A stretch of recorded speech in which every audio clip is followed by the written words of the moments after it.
दुसऱ्या टप्प्यातील मतदान होत असताना जवळपास 88 जागावर हे मतदान होत आहे आणि विदर्भामध्ये किंवा महाराष्ट्रामध्ये 8 जागेवर आता मतदानाला सुरुवात झाली आहे. EVMच्या बंद पडण्याच्या अनेक तक्रारी मोठ्या प्रमाणात येत आहे. मतदार उत्साहानं मतदान केंद्रावर जातो आणि मशीन बंद असली की निरुत्साह होऊन परत जातो.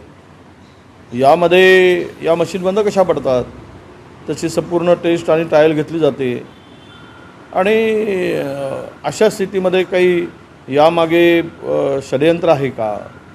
वारंवार मशीन बंद पडायच्या आणि त्याच मशीन दुपारून पुन्हा सुरू होतात.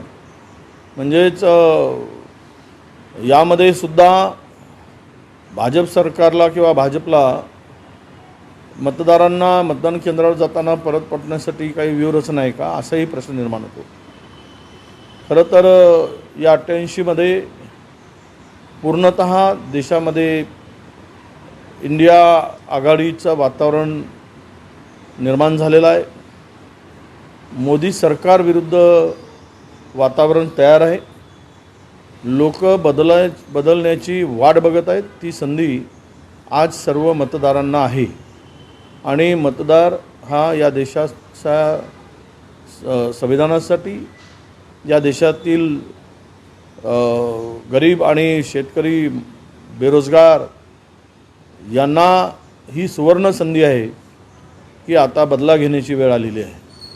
आणि मला वाटतं की नक्कीच आजच्या निवडणुकीतून मतदार बदला घेतील आणि मोदी सरकारला याही स्पेसमध्ये मी तुम्हाला नक्की जबाबदारीनं सांगेल, हा फेजसुद्धा प्रचंड मताने आम्ही निवडून येऊ.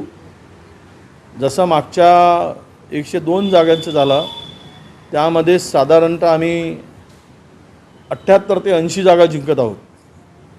हा सर्वेच पुढे आलेला आहे आणि आत्तासुद्धा या 88मध्ये सेकंड फेजमध्ये आम्ही नक्कीच यातील 50 ते 60 जागा जिंकू असं एकूण वातावरण आहे. तो सर्वे, तो रिपोर्ट सगळा आलेला आहे. त्यामुळे जशा निवडणुका पुढे जातील तसा मोदी सरकारचा पतनाचे दिवस हे जवळजवळ येतील आणि जनता या भ्रष्ट जुमलेबाज सरकारला आता विटली आहे. तो नक्की बदला घेईल हा आम्हाला विश्वास आहे.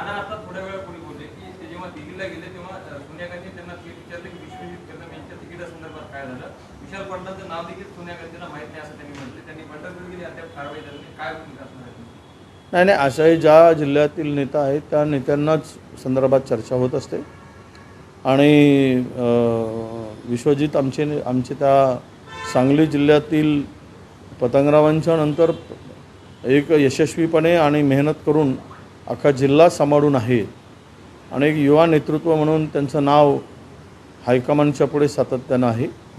त्यामुळे जरी उमेदवार कोणी असला तरी त्या जिल्ह्यातील नेत्यांना मेहनत करावी लागते. त्यांच्यावरही निवडणुका अवलंबून असतात.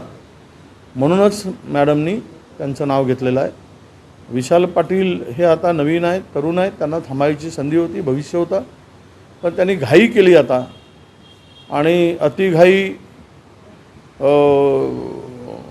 ही फार डेंजर असते आणि मला वाटतं की ती घाई त्यांना अडचणीची ठरेल. या वयामध्ये थांबून जरा पेशन्स ठेवून पुढे जाण्याची आवश्यकता होती. राजकारणात प्रत्येक गोष्ट मनासारखी होत नसते. म्हणून माझे आत्ताही त्यांना एवढाच सल्ला राहील की विशाल पाटलांनी त्यांच्या भविष्याचा विचार करून थांबावं.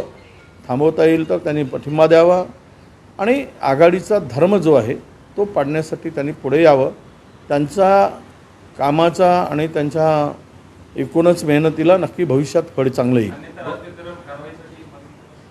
कारवाईच्या संदर्भात तर होईलच. शेवट आपल्याला पक्षाच्या आणि आम्ही इंडिया आघाडीच्या जे काही जागा वाटप झालं आहे त्यामध्ये त्याच्या पुढं जाऊन कोणी नेता काम करत असेल तर त्या पक्षांनी ती कारवाई करणे अपेक्षितच आहे आणि मला वाटतं की प्रदेशाध्यक्षांनी त्यांना तशी सूचना दिली आहे आणि त्यांच्यावर कारवाईची अपेक्षा नक्की आहे. बॅलेट पेपर संदर्भातल्या सगळ्या याचिका सुप्रीम कोर्टाने फेटाळल्या आणि ईव्हीएमवरच निवडणुका होईल असं सुद्धा त्यांनी म्हटलं. ते असला तरी निकाल राखून ठेवलेला आहे. दोनही या याचिकेमध्ये याचिकाकर्त्यांनी मागणी केली होती की व्हीव्हीपॅटच्या ज्या स्लिप आहेत त्या पण मोजणी कराव्यात. त्या जरी मोजणी करण्याचा आदेश झाला तरी नक्की ईव्हीएमच्या संदर्भातली जी काही आत्ता लोकांमध्ये संभ्रम आहे आणि द्विधा मनस्थिती आहे ती नक्की त्याच्यावर पडदा पडेल. पण ते व्हीव्हीपॅट मोजण्याची तरी माननीय सर्वोच्च न्यायालयाने आदेश करावेत अशी देशातील जनतेची मागणी आहे.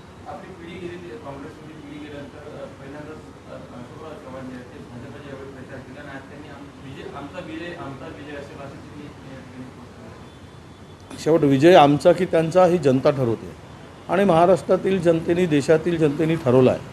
नांदेडकरांनी सुद्धा ठरवलं आहे की यावेळेस महाविकास आघाडीला आणि काँग्रेसला मदत करायची आणि जिंकून आणायचा हा निर्धार केला आहे. त्यामुळे विजय 4 तारखेला कळेल. तो विजय हा महाविकास आघाडीचा असेल, काँग्रेसचा असेल, ही काळ्या दगडावरची पांढरी रेघ आहे. राहुल गांधींची अमरावतीत सभा झाली त्यावरून रवी राणांनी म्हटलं की आता त्यांचा फायदा आम्हालाच होणार आहे, कारण की त्यांनी जसे वातावरण निर्मिती केलं त्याचं बेनिफिट आम्हालाच मिळेल. आणि पप्पू असा देखील त्यांनी म्हणजे आज पण नाही जो माणूस ज्यांची कारकिर्दच मुळात त्याच लेवलवर ते बोलणार. ज्याची कारकीर्द बारच्या सिक्युरिटीपासून गार्डपासून झाली तर त्या माणसाला तोंडात ही शब्द येणे अपेक्षित आहे. ज्याचं म्हणजे सिक्युरिटीचा बासच होता तो एका डान्स बारच्या.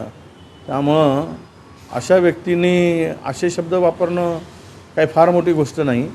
आपल्या अवकातीत राहून बोलला असतं तर बरं झालं असतं. अवकातीच्या बाहेर बोलतो आहे हा माणूस. महाराष्ट्रातील जनतेने देशातील जनतेने ठरवलं आहे.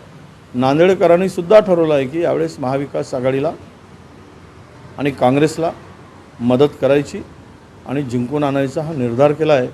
त्यामुळे विजय 4 तारखेला कळेल. तो विजय हा महाविकास आघाडीचा असेल, काँग्रेसचा असेल, ही काळ्या दगडावरची पांढरी रेघ आहे.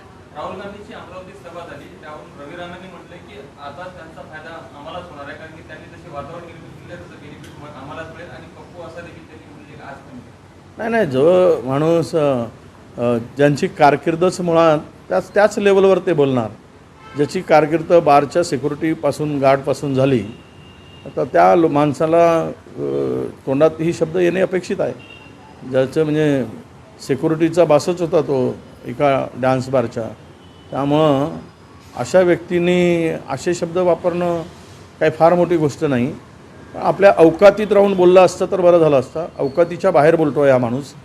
आणि येणाऱ्या 4 तारखेनंतर या राणाची अवकात काय आहे हे जनता दाखवेल. कांदा उत्पादक शेतकऱ्यावर दुजाभाव केला असं तुम्ही आता ट्विट केलं. हो, कारण पहिल्यांदा त्यांनी कांद्यावरचा निर्यात कर थांबवला होता आणि निर्यात करायसाठी परवानगी दिली 1 लाख टनाची, नंतर 2 लाख टनाची दिली. त्यानंतर मात्र त्यांनी कांदा आयात केला, निर्यातीवर बंदी घातली. ती मुदत संपल्यानंतर कांद्याचे भाव पडलेत आणि हमी भावाने कुठेही कांदा खरेदी केला. कांदा शेतकरी पूर्णतः उद्ध्वस्त झाला सरकारच्या धोरणामुळे. म्हणूनच आम्ही ही सगळी कांदा उत्पादक शेतकऱ्यांना जर उद्ध्वस्त करण्याचं पाप कोणी केलं असेल तर नरेंद्र मोदी सरकारने केलं आहे.